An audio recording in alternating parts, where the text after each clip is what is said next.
তুমি তো মইরেই আছো।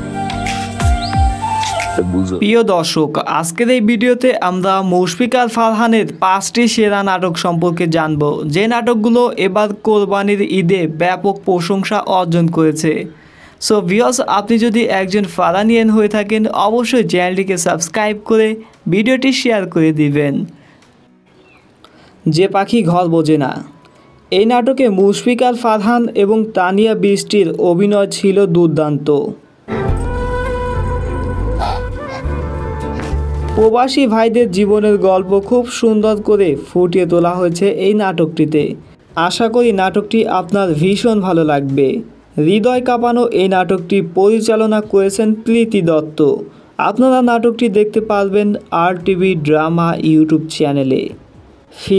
ফিদা শিরোনামের এই নাটকটিতে প্রথমবারের মতো আমরা মুশফিকার ফারহান এবং সাফা কবিরকে অভিনয় করতে দেখেছি।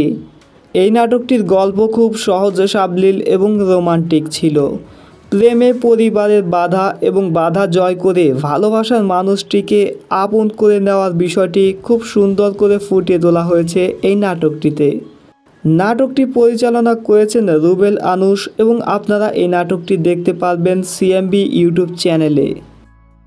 মুশফিকার ফারহানের এই ঈদে মুক্তি পাওয়া আরও একটি দুর্দান্ত নাটক নূর শিরোনামের এই নাটকটিতে ফারহানের সাথে অভিনয় করেছেন বর্ষিতা।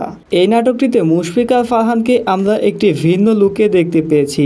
আশা করি নাটকটি আপনার ভীষণ ভালো লাগবে। নাটকটি দেখতে পারবেন CMB ইউটিউব চ্যানেলে। মাস্তান। এবার ঈদে ভিউজের তালিকায় শীর্ষে অবস্থান করছে মাস্তান শিরোনামের এই নাটকটি কাঁদিয়েছে হাজারো ফারহানিয়ানদের।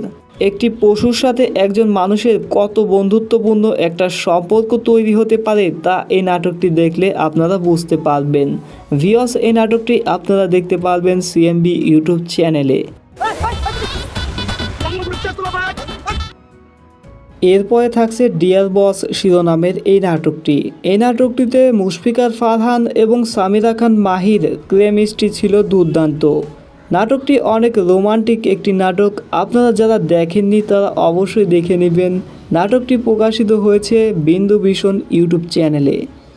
সো ভাই ব্রাদার্স, এই নাটকগুলোর মধ্যে অলরেডি কোন নাটকগুলো আপনারা দেখে ফেলেছেন বা কোন নাটকটি আপনার কাছে বেশি ভালো লেগেছে অবশ্যই কমেন্টে লিখে জানাবেন।